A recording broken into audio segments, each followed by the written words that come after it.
All right, next up, Ninja Gaiden Sigma 2. Now, the first Sigma, they added Rachel in there, some playable levels. They added a couple other small things to the game, but by and large, it was still very similar to the original game. I've been playing Ninja Gaiden Sigma 2 for a review, and this game is completely different in tons of ways. I've already fought. I could think of two. Is that true, by the way? I mean, these 6-axis bouncy boobies, by the way. You know what? Last night I got to my first stage where I play as one of the new female characters, and I spun the camera around to face her front, and I tried it, and it didn't work. Do you try just shaking the 6-axis? Maybe that's supposed to work? I tried everything. I shook it all around. I lifted it up and down like they did in the viral video. It didn't do anything. The boobs did not move. I heard what did your wife say when she walked in and saw you like this sweating in front of these guys? She did not see that. I waited for her to go to bed before I tried it. Come on, boobs. I heard that in order to unlock that, you have to beat the game on the hardest difficulty mode without dying using You're joking, right? Using the staff that's been not leveled up. Yeah, that would be virtually impossible. Although much easier. On a Tuesday afternoon at 3 o'clock. One thing I will say is that this game is way easier. I mean, like, leaps and bounds. I'm about halfway through it right now, so, I mean, it could ramp up a little bit later, but this game, I mean, I've died a handful of times. They give you enough health to restore yourself that I've literally died, I think it was like 6 or 7 times so far, and the first version of Ninja Gaiden 2, I died probably 20 times before I got out of the first, like, melee. So they have lightened up the difficulty on this game big time, and ultimately, I think it makes it a much better game. It makes it a much more accessible game. I am playing on Path of the Warrior, which is the most difficult setting when you first boot up the game.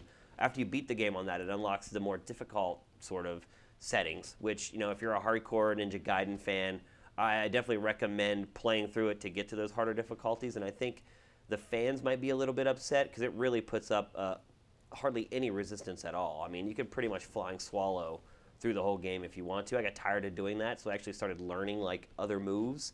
So the difficulty is a lot easier. It's also been neutered violence-wise.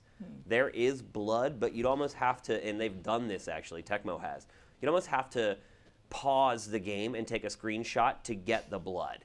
Like literally, you decapitate the enemies, and instead of blood coming out, it's light. So they're all like these mythical beasts now instead of being humans. Right. What's the rating of the game? Is it still M? Or? It is still M. I mean, there is blood. Like when you go to decapitate someone, you will see this very faint splash of blood around their neck, but then the blood goes away and the light comes out. It's like evaporating. That's what happens. Yeah. Oh, my door.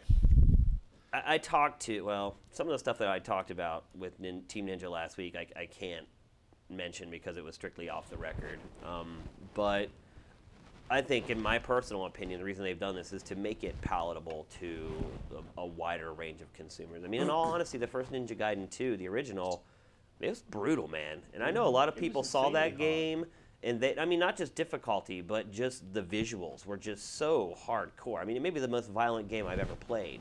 And I know a lot of people would look at that game and they kind of turn their head and be like, ew. Bloody stumps and... It was just, well, yeah, you chop some dude's legs off and he'd crawl towards you on his bloody stubs and try to stick you with like a shuriken. I mean, it was freaking hardcore. You'd finish a battle and there would be limbs everywhere and just puddles of blood. And I mean, it looks like a different game now. There are none of those moments where you're like, oh, or where it's just, I mean, the first game, the original was kind of disgusting in all honesty. I mean, it was just over the top.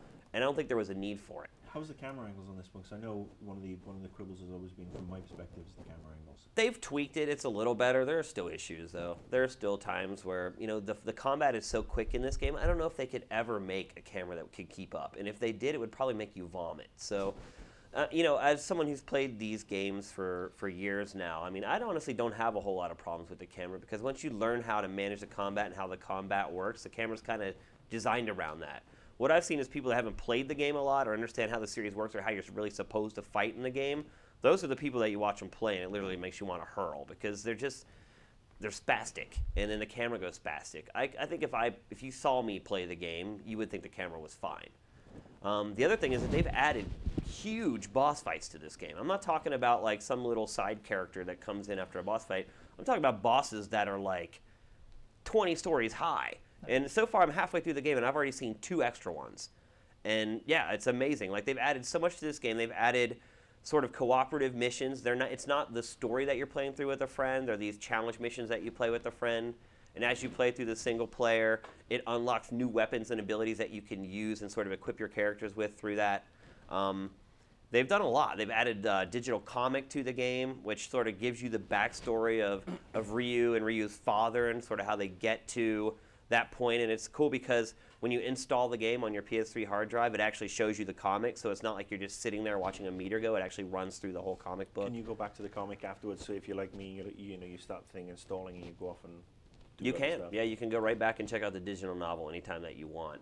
Cool. There is also a really, really cool Easter egg for Ninja Gaiden fans. I'm not going to spoil it. Hayasan actually mentioned it in our interview that went up on the site last week with a little hint. I did get to it last night, and it is really freaking cool. People will know it instantly when they see it. There's just tons of more cinemas. They've integrated the extra characters into the game very well so that it all makes sense. They've chopped out a lot of the things that were kind of a pain in the ass in the original game. There are these sort of challenge stages that you had to go through in the original, literally where they just put you in a big arena and they would just throw literally almost 100 enemies at you and try to kill them. They took all those out. They were called Tests of Valor in the first game. I didn't even realize it until I got to the one point where I remembered the portal was in the original, and I'm like, where's the frickin' portal? And it wasn't there, and there were 3 of those stages just in that level alone. They're all gone. They've just really streamlined the game. I think people will enjoy it way more than they did the original. So if you tried the original, played it for a couple hours, and were like, damn, this thing's kicking my ass, you're going to like it. It's a smooth ride. It may be a little bit too easy for my taste. Of course, I'm only halfway through. It may get more difficult and ramp up. But overall, just a much better game, a much more playable game. Definitely less violent, but that hasn't bothered me at all. I think everyone should definitely check it out. So that's it. Ninja Gaiden Sigma 2, definitely worth checking out.